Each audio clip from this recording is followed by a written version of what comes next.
sometimes when you are spiritually inclined and you want to get into the majesty of this world, you may not be understood by the ones around you. And you may have to move in silence. I made a video about that. I'll link it somewhere here. But what I find myself doing was something interesting, and it has been working for me energetically to the point where the world is dissolving in terms of its reality. Like one of the faiths, or maybe there's more, but they pray 3 times a day. And I've found that my daily rituals are entailing a morning, afternoon, and evening recentering of sorts. I don't really meditate, but I meditate in terms of taking time to focus on the spirit. In the morning, I take time and refresh and pay attention to my,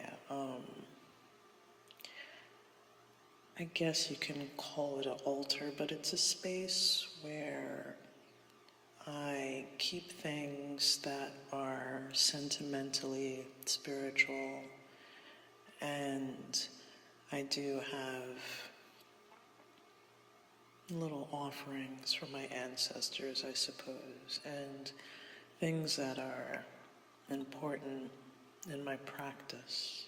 Yeah, I guess you can call it that. I don't know what other word to use for it besides spiritual space.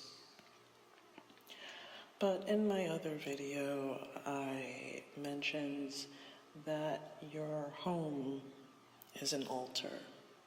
You set up spirituality all throughout your world, and you create the things in the different spaces. In your kitchen, you have your herbs, and if you take them seriously, you have things that will assist you in all sorts of wonderful things. You know, in our world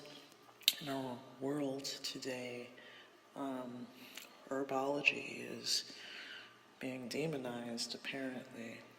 But, you know, there's some berries growing in my backyard, and I tried to figure out what the hell they were, and apparently they're used as an antiseptic. That was what the old-timey Americans used to use them for.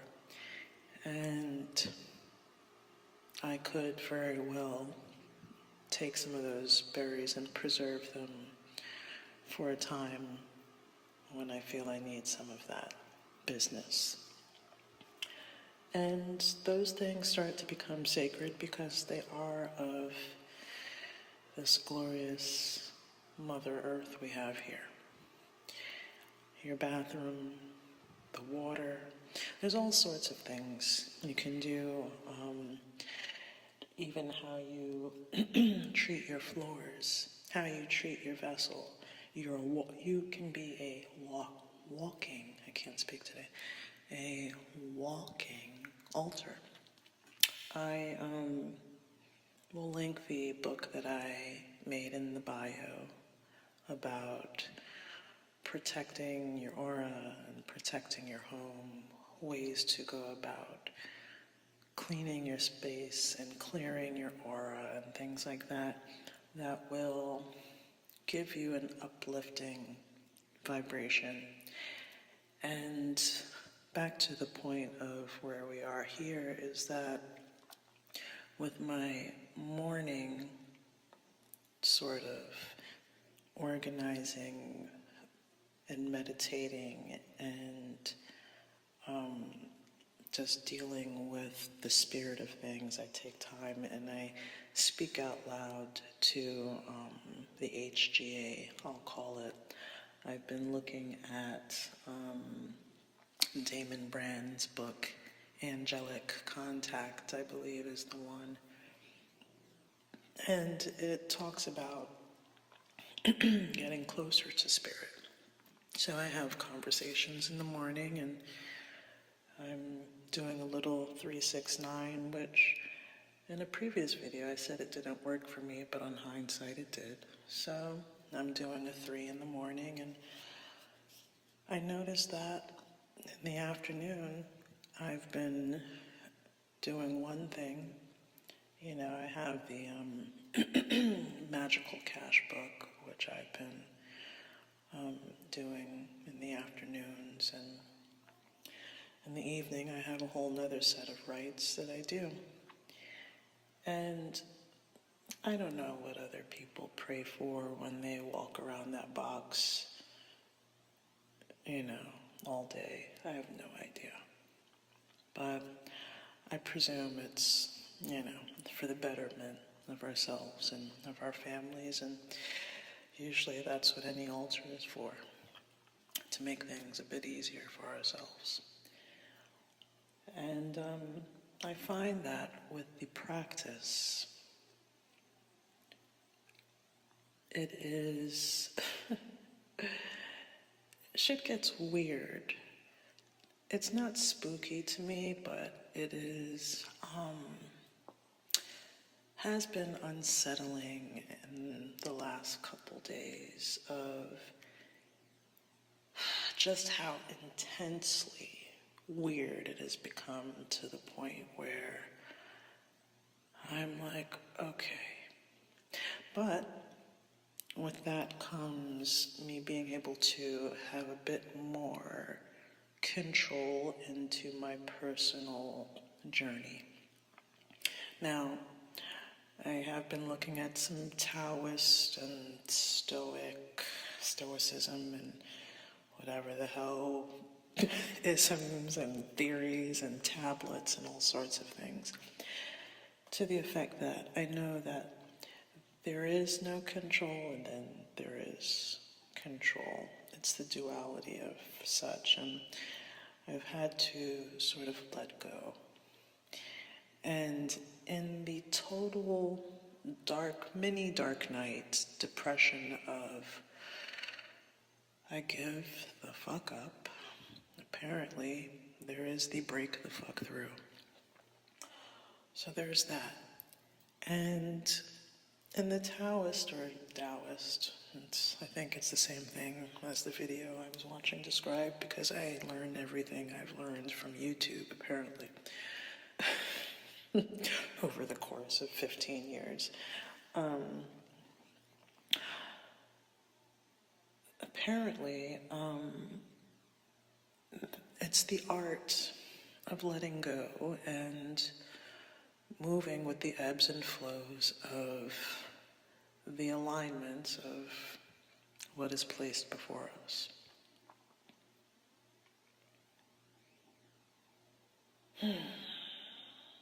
It can get daunting, but it's the pings of realities that reality is not as real as it appears to be, that give me some indication of hope. And when these correlations happen, I jump on the wave and I follow that wave. And I have noticed, to reiterate again, that when I am steady on my practice of 3 times a day, I get in there and I am making sure that I'm constantly creating a vibration, which I guess that's all it is. In the morning, I'm creating a vibration. In the afternoon, I'm creating a vibration. In the evening, I'm creating a vibration. And I think that is quite telling, because it's easy for us to forget that we are in a spiritual world when we are shopping in Walmart, or when we're doing our jobs, or when we're so tired that we are hitting the sack. But if you take time to recenter and refocus on the spiritual aspects, however you want to freak that and finesse that, it is really up to you. I've found what stuck for me and what resonates with me and what gives me feedback. And that's where I'm working from. You know, a big part of my life I didn't have feedback, and it wasn't until I got emotionally distraught that feedback started coming in, like sort of SOS or Morse code. And I think it is Morse, and I don't know enough of it, and that's just something else to study. But I'm just saying to say that you have to get to I don't know, you kind of have to be broken to be built up. You know, there is that story where the lamb's legs get broken to be led, and or to be taken where it needs to go. And it's within me breaking is where I started to really seek a way, you know, to sort of fight for my life. I remember one time, and here's something, I throw shit to the wall, see what sticks, right? So I was looking at, oh my God, what is this thing called? The Greater, what the hell is it called? Oh my goodness. It was a ritual. You have to turn around in a circle and draw some symbols in the air. Oh my God, what's it called? Oh my God, I can't remember it. It'll come to me later. But it's like you have to turn around in a circle, draw some symbols in the air, and say some things. And I remember, and it's like, and I did it for like a week straight. And the whole point of this ritual is to strengthen your auric field, to like bring more chi flow into your existence. And when I say every time I turned around, the number 4 was in front of my face. And I get a lot of different numbers every day, constantly. But every number I looked at was 4. 444, 414, 404, 444, 444. 4s everywhere. I started documenting the different 4s that I was getting, but it was 4s. And I just say to say that with that practice, I got some feedback. And I thrive off of the feedback because sometimes I can follow it. Sometimes it's not in the form of a number, sometimes it's an aha moment, but you get sort of the breadcrumbs delivered that you can just move with. You get the waves that you can ride. And I notice that when I don't, or in the past when I have not done anything to sort of ground myself in this pseudo-reality, that I wasn't getting any feedback. And those times were scary as fuck, because you go from getting an abundance of enumerating correspondences and then nothing. It's like, well, that's frightening to me. It's frightening when someone doesn't get synchronicities or know what they are. I'm like, oh, NPC alert. right? NPC, yes. Anyway, I'm just saying this to say, mind your practice. Get your practice up. And make your life a living altar. And when you honor yourself in that regard, you get the feedback and the honors that come with it. All right, that's all I got. Adios.